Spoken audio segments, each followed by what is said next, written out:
दोस्तों, जब आप कोई भी लिखित दस्तावेज बनाते हैं, खास करके सिविल मामले में जमीनी विवाद से संबंधित, तो आप क्या करते हैं?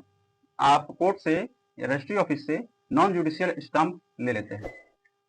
हालांकि जो एफिडेविट होता है या बाकी जो भी काम होते हैं वो जुडिशियल स्टाम्प पेपर पे हो जाता है, लेकिन आप जो सिविल मामले में या कोई भी वाद से संबंधित अगर कोई कागज बनाते हैं या जमीनी विवाद है कोई, तो उसमें पंचनामा तैयार करते हैं, कुछ भी करते हैं, तो आप क्या करते हैं? नॉन जुडिशियल स्टाम्प पेपर ले लेते हैं।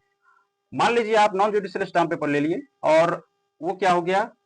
खराब हो गया। जैसे उस पर चाय गिर गई, या हो सकता है वो फट गया, या हो सकता है अब वो किसी काम का नहीं रहा, या मान लीजिए कि वो कोई भी कारण हो सकता है जिसके वजह से आपका स्टाम्प पेपर जो है नॉन जुडिशियल स्टाम्प पेपर वो काम का नहीं रहा।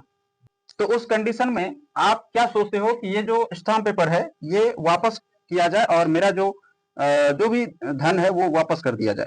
तो आज मैं आपको बताने वाला हूं कि जो स्टाम्प पेपर है नॉन जुडिशियल स्टाम्प पेपर, वो स्टाम्प पेपर को वापस करने की पूरी प्रक्रिया क्या है।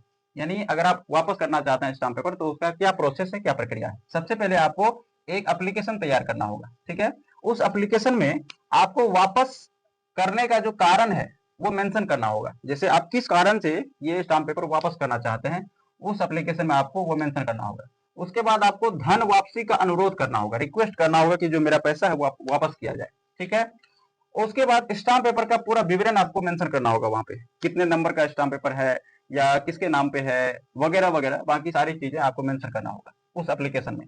और इसके साथ आपको कौन कौन से डॉक्यूमेंट लेना है, तो ओरिजिनल स्टाम्प पेपर जो है जो आपके पास होगा वो आपको यहाँ पे अटैच करना है।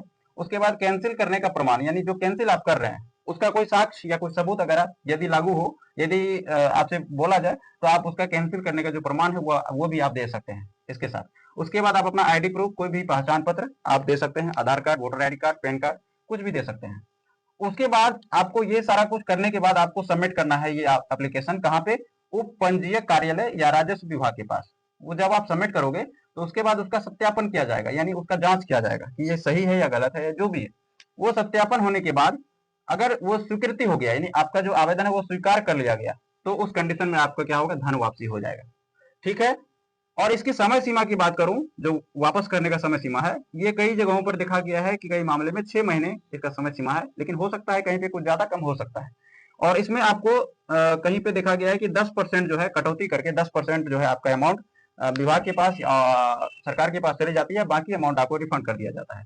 तो ये पूरी प्रक्रिया है जो आप नॉन जुडिशियल स्टाम्प पेपर अगर वापस करना चाहते हैं तो उसकी पूरी प्रक्रिया यह है। उम्मीद करता हूं कि आपको समझ में आ गई होगी। इसके अलावा अगर आपके मन में किसी प्रकार का डाउट है, कमेंट बॉक्स में बताइए। अपने दोस्तों के साथ वीडियो को शेयर करें, वीडियो को लाइक करें, और चैनल पे पहली बार आए हैं तो प्लीज अपने चैनल को सब्सक्राइब जरूर कर लें, क्योंकि ये पूरे देश के सभी नागरिकों के लिए बहुत ही यूजफुल है। थैंक यू सो मच, बहुत बहुत धन्यवाद।